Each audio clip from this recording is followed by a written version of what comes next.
Orion tried to get the others to contribute to the dogwood bi-monthly. He didn't know what to do with himself without it, but Frederick and Laurent had got too old for silly games. Orion hadn't been aware their very own paper was a game at all. All Laurent cared about were his sketches. They weren't even good sketches at that. And all Frederick cared about were his books and political magazines. He was always trying to rope Orion into some discussion about something. But Orion didn't understand half of it, nor did he care to. If Fred cared so much for his own opinions, why not write about them in their paper? But Fred refused, and Orion silently fought back by ignoring Fred and looking at the wedding photographs on the wall instead.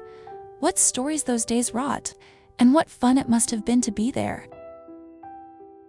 The truth was, they had all begun to go quite separate. Orion felt it happened overnight. The older cousins were embroiled in interests of their own. Frederick had joined the debate club, as his aunt before him did, while Laurent was part of the more artistic clique. Even Celeste had found a use for herself, helping tutor the younger students between her own studies.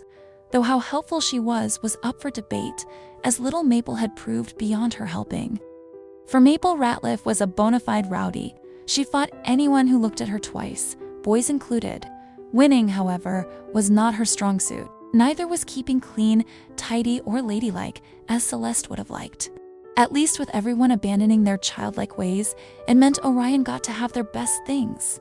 Little bits that made up their lives. Those changes made him happy, if just for a little while.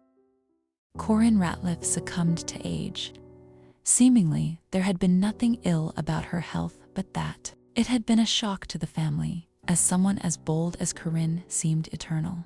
Joseph wasn't long after, though Orion kept an eye on him. There too seemed nothing wrong with his gopo, except for the heart that seized with ache in his chest, until it ached no more.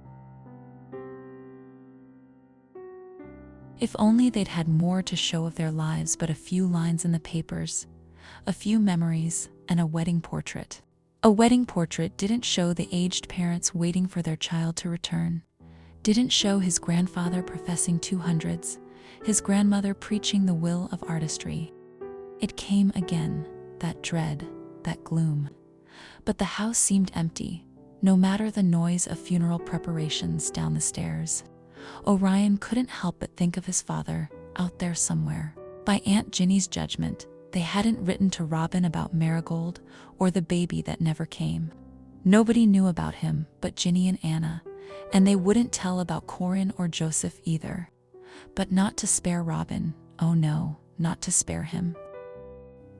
Robin Montclair Ratliff was missing in France somewhere, and something in Anna went missing along with him. She had always believed she would come back to herself with his return.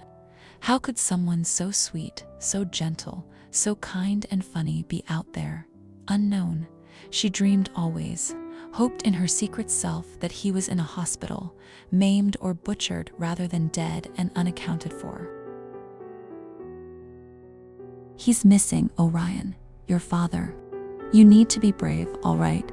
For your mother's sake, for your sisters', for my boys too, and I dare say me as well. You're the man of Dogwood House, however unfair. It was unfair. It was unfair to call a boy a man.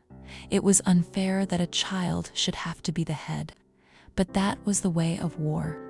Boys had been kings, and boys had been soldiers. That was what Orion thought of as he was taken by one of his black moods. They had taken him as a baby, coerced him into tantrums, into stripping his clothes and running away, into sneaking out at night and sleeping among the stars. Now they forced him away from the farm to think. That was all. Stupidly, Orion thought of his father on his trek with that old friend of his. They would have been about his age now, if only he'd been there. My parents loved each other. They met a lifetime ago. Anyone who knew my mother could not, in good conscience, say that she was a pretty wallflower. Instead, she was as vibrant as a rose in midsummer.